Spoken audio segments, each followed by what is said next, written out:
राम राम भाइयों।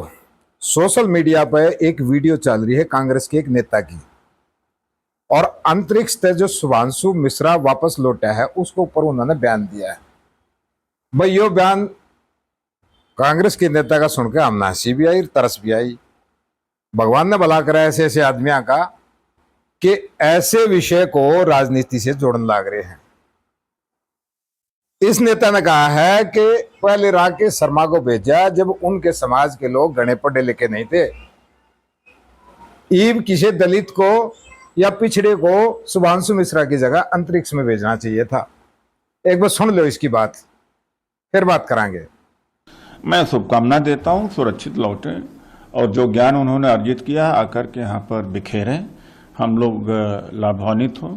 ये मानवता के लिए जो मानवता के लिए लाभकारी चीज़ है। लेकिन जो पहले राकेश शर्मा भेजे गए तो उस समय SC ST OBC के लोग इतना पढ़े लिखे नहीं थे।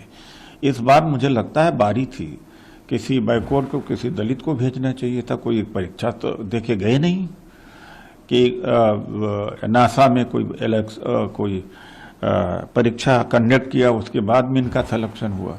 तो किसी दलित OBC को भी शुक्ला जी की जगह पर भेजा जा सकता है।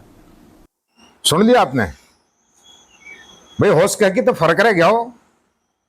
इस बात का स्पष्टीकरण लेने ताई आज हम पहुंचे महर्षि दयानंद विश्वविद्यालय रोहतक में, और फिजिक्स डिपार्टमेंट में गए। उस विभाग के मुखिया से मिले, प्रोफेसर पुनिया थे। उन तो पूछा भाई शुभांशु मिश्रा को क्यों भेजा।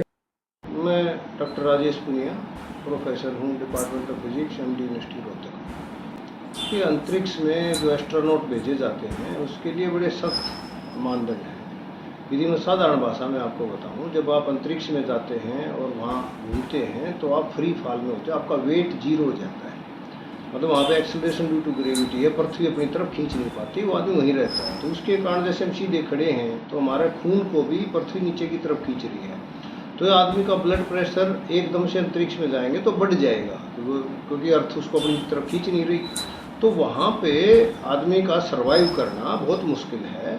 इसलिए बहुत सारे फिजिकल टेस्ट होते हैं, साइकोलॉजिकल टेस्ट होते हैं, और इसके अलावा ये भी देखा जाता है कि वो आदमी टीम में काम कर सकता है या नहीं कर सकता है, क्योंकि वहाँ पे एक भी छोटी सी गलती बहुत भारी पड़ सकती है। इसके अलावा अंतरिक्ष में जाने के लिए आदमी को साइंस, टेक्नोलॉजी या उसको मैथमेटिक्स, इन सब की डिग्री, बैचलर डिग्री तो कम से कम होनी चाहिए। वैसे हम मास्टर डिग्री की मानते हैं। और यदि वहाँ पे भेजा जाता है किसी एस्ट्रोनॉट को एज पायलट वगैरह भेजा जाता है तो 1000 घंटे से ज़्यादा का उसका एक्सपीरियंस फ्लाइट उड़ाने का होना चाहिए। और उसके साथ में जो स्पेशल ट्रेनिंग करवाई जाती है इस टाइप के वातावरण में जहाँ पे आपके acceleration due to gravity zero होती है, वो सबसे ज़रूरी है।